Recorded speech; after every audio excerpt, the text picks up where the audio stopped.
आपकी जो जानकारी उपलब्ध है, आपने जो जानकारी मुझे दी है, उसके आधार पर मैं डेफिनेटली कह सकता हूं कि उन्होंने कानून का उल्लंघन किया है। कम से कम drugs and magic remedies act 1954 के तहत कोई भी अगर जिसको डॉक्टर की डिग्री नहीं है, ऐसी व्यक्ति अगर किसी रोगों की शिनाख्त करता है, किसी बीमारी की शिनाख्त करता है, डायग्नोसिस करता है, तो वो भी अपराध है। उसके उपाय और उपचार बताता है तो वो भी अपराध है। और आपके कथन के अनुसार ये दोनों चीज़ें उन्होंने की है, इसलिए तो उन्होंने कानून का कम से कम एक कानून का तो उल्लंघन किया है। सीधी सी बात है, अगर बाबा के दरबार में आने वाले लोगों के साथ में चोरी हुई है, उनके मंगलसूत्र या बाकी चीजें चोरी हुई है, तो बाबा को पहले कैसे नहीं पता चला? उनके पास में दिव्य शक्ति है ना। वो तो उल्टा लोगों के घर में हुई चोरी किस व्यक्ति ने की ये कहते हैं। नागपुर के वीडियो में उन्होंने कहा है कि एक घर में जिसके चोरी हुई थी, तुम्हारे घर में एक स्त्री ने चोरी की है और वो स्त्री अब तुम्हारे घर में बीच बीच में आती जाती रहती है, ऐसा उन्होंने कहा है। यानी उनको चोर का पता चलता है। तो सीधी सी बात है कि पहले उनको कैसा नहीं पता चला कि उनके यहाँ आने वाले लोग जो उनके भक्ति के लिए उनके पास आ रहे हैं, ऐसे लोगों के साथ में कैसे क्या चोरी हो गई है। ठीक है, पहली बार उनको पता नहीं चला, शायद तब दिव्य शक्ति का काम नहीं हुआ, लेकिन अभी तो दिव्य शक्ति का काम होना चाहिए। जो 40-50 लोगों के साथ में चोरी हुई है उनके दरबार में आने के कारण, उन लोगों की चोरी किन लोगों ने की, इसके सबके नाम पुलिस को बताने चाहिए उन्होंने, और पुलिस ने उन लोगों ने पकड़ना चाहिए और उनकी चीजें सब वापिस मिलनी चाहिए। अगर ये कर नहीं पाते हैं बाबा, तो इसका मतलब ऐसा है कि बाबा के पास में कोई दिव्य शक्ति नाम की चीज नहीं है। वो दिव्य शक्ति के नाम पर केवल लोगों को ठगने का काम करते हैं। भाई, सभा करने का अधिकार हर एक को है। हमने उनके सभा करने को कभी विरोध नहीं किया।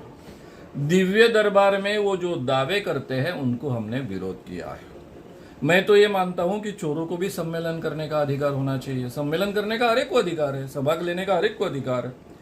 मैं कॉन्स्टिट्यूशन मानने वाला व्यक्ति हूं, इसलिए वहां जाकर तो कोई मैं कुछ करने वाला नहीं। उनको बिल्कुल बाकायदा उनको चुनौती का पत्र भेजा गया है, रजिस्टर पोस्ट से उनके आश्रम में वो पहुंचा है।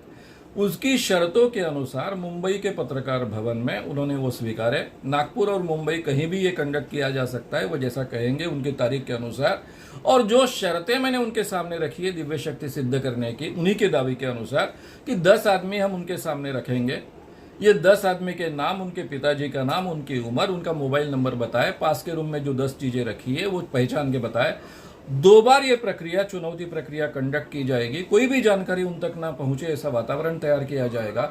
और उसके बाद में अगर वो 90% से ज्यादा करेक्टली बताते हैं 2 बार, तो सीधा सीधा उन्होंने आह्वान जीता ऐसा माना जाएगा। अगर वो बख्शिश चाहते हैं तो उनको 30 लाख रुपए का प्राइज मिलेगा, नहीं चाहते हैं तो भी ये आह्वान स्वीकारे और अपनी दिव्य शक्ति सिद्ध करे। ऐसा जाहिर आह्वान उनको ऑलरेडी दिया है। 100 रुपए के स्टैम्प पेपर पर जब तक वो लिखकर इसको स्वीकारते नहीं, तब तक इसको स्वीकारना माना नहीं जाएगा। ये भी उस शर्त में लिखा है। मैंने एक आदमी उन्हें सामने दरबार के सामने खड़ा किया और मैंने कहा कि इस आदमी की पर्ची आपने पहले से लिख के रखी है, तो मुझे बताइए पहले मैं उसको देखूंगा, उसका फोटो निकालूंगा, क्या मुझे वो परमिशन देंगे? और मैं वहां अड़ा रहूंगा कि इसके पहले मैं मानूंगा ही नहीं आपकी पर्ची देखे बिना। आगे क्या आपका क्या भरोसा? तो क्या वहां पर क्या सिचुएशन क्रिएट होगी? सीधे सीधे लॉ एंड ऑर्डर की सिचुएशन क्रिएट होगी। तो इसलिए ऐसा नहीं हो सकता है। इसलिए भाई आपने पहले पर्ची लिख के रखी है, नहीं रखी है, इससे कोई हमारा ले देना नहीं। आप पहचान सकते हो ना, ये आदमी आपके सामने खड़ा है, इसका नाम क्या है, इसके पिताजी का नाम क्या है, इसकी उम्र क्या है, इसका मोबाइल नंबर क्या है, आप बताइए, बात को खत्म कीजिए। कोर्ट में क्या मांग? जी, हमने बोरीवली पुलिस स्टेशन में अखिल भारतीय अंधश्रद्धा निर्मूलन समिति की ओर से जो कानूनन प्रावधान है उसके अनुसार एक्शन लीजिए, ऐसे पुलिस को विनंती की। मूव करने का प्रयास किया। हमारे जो साथी है एडवोकेट नितिन सातपुते जी, उन्होंने कोर्ट में रिट पिटीशन दायर की।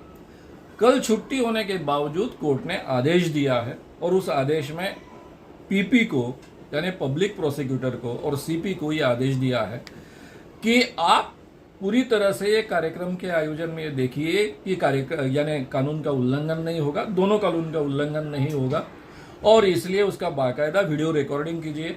अगर कानून का उल्लंघन होता है तो आप तुरंत एक्शन लीजिए, ये ऑलरेडी आदेश दिया है। इसके बावजूद अगर पुलिस एक्शन नहीं लेगी तो हमें आगे जाना पड़ेगा, और जब हम आगे जाएंगे तब हम एक चीज करने वाले हैं, इस टाइम पुलिस को भी उसमें इन्वॉल्व करने वाले हैं। क्योंकि ये जादू टोना विरोधी कानून जो है 2013 का, उसका हर शब्द मैंने फाइनल किया है। उसमें हमने एक प्रावधान किया है कि जो अप्रत्यक्ष सहायता करता है उसको भी इक्वल कल्प्रिट माना जाता है। और दक्षता अधिकारी पर उसके जुरिडिक्शन में अगर ऐसी कोई चीज होती है तो उसको प्रतिबंधित करना, उस पर एक्शन लेना, ये जिम्मेदारी सौंपी है।